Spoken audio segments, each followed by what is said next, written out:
If someone asked us a year ago who Tyson Bagent is, we would have given the same answer as most of you. Who? But flash forward a year later, and the name Tyson Bagent is growing in popularity because of his rise to the spotlight and his incredible journey to the NFL. Tyson Bagent's story to the NFL is like no other, and he took a very unique path prior to joining the Chicago Bears. So sit back, relax, and let us take you on Tyson Bagent's ascension from being a Division II quarterback out of Shepherd College to starting an NFL game for one of the league's most storied franchises. Tyson Bagent was born on June 8, 2000 in Martinsburg, West Virginia. Tyson was brought up in an extremely competitive household, and a big part of that is thanks to his dad, Travis. You see, Tyson's dad, Travis, is an athlete of his own, but just in a sport a little different from football. Travis Bagent is a professional arm wrestler, but not just any arm wrestler. He's a 17-time arm wrestling champion. So with that upbringing, it's safe to say that Tyson has always had that competitive edge to him.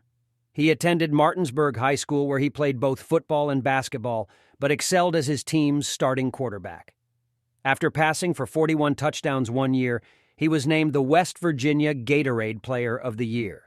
So after a successful high school career, in which he passed for 7,800 passing yards and 112 touchdowns, it was time for Bagent to explore playing college ball.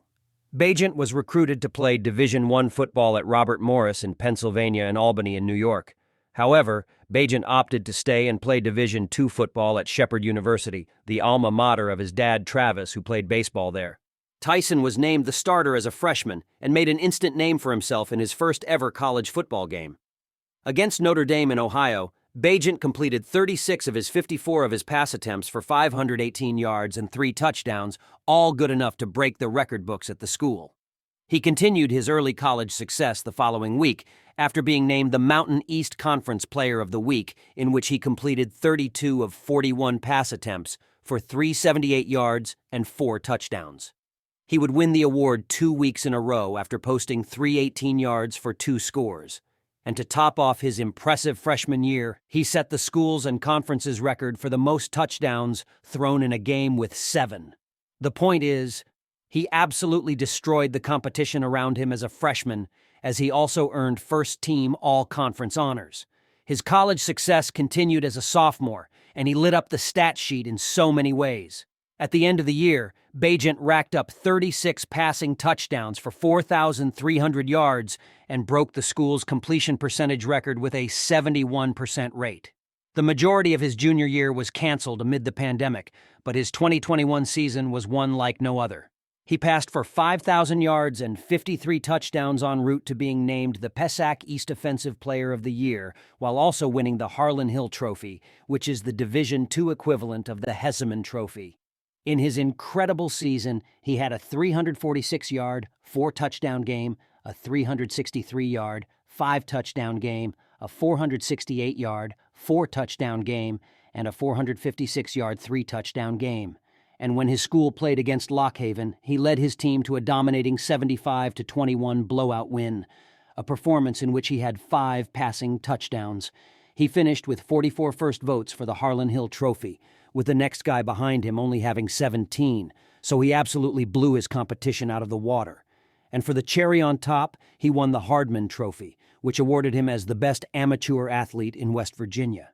Ahead of the 2022 season, Bagent entered the transfer portal and had visits with both West Virginia and Maryland, but after further deliberation, he opted to stay at Shepherd for his final year of eligibility.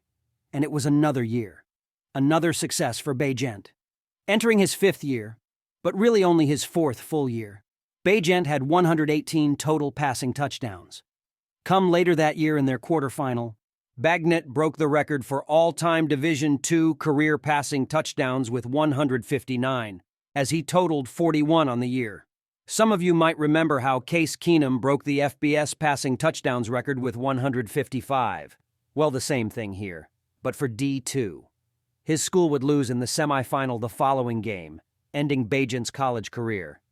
Bagent broke a lot of records, and instead of just listing them off to you, we'll just flash them all here because there are so many to share. Bagent could have played Division I football by the end of his college career, but decided to stay loyal to his hometown college. Bagent tested at the 2023 NFL Combine and the 6'3" quarterback posted a 4.79 40-yard dash and a 36-inch vertical jump.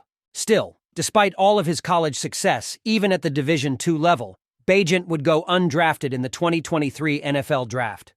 Luckily for Bagent, he signed as an undrafted free agent to get his chance to compete for a quarterback spot on the 53-man roster. At the time of his signing, Bagent entered a quarterback room with Justin Fields, P.J. Walker, and Nathan Peterman. Fields was already the starter, so Bagent would have to try and find his role as a second or third string QB. And that's just what he did, because after a strong preseason and showing flashes of skill, P.J. Walker would get cut, and Bagent would make the final 53-man roster, but as the third string. Ahead of Week 4, Bagent was promoted to the backup role while Nathan Peterman was downgraded. So just like that, Bagent was QB2 for the Chicago Bears. And as history tells itself, the Bears hosted the Minnesota Vikings in Week 6. Justin Fields the starter and Tyson Bagent the backup. Fields played into the third quarter until a sack dislocated his thumb and sidelined him the rest of the game. Insert Bagent into the equation and he would be taking his first career snaps as an NFL quarterback. A year ago, not many knew who Bagent is, but come a year later, Chicago Bears fans and NFL fans alike would have to learn more about their rookie quarterback. Against the Vikings, Bagent completed 10 of 14 passes for 83 yards, a rushing touchdown, a fumble that was recovered by the defense for a touchdown, and an interception. The Bears lost the game 19-13, but the focus would go to the following week against the Las Vegas Raiders, another home game for the Bears.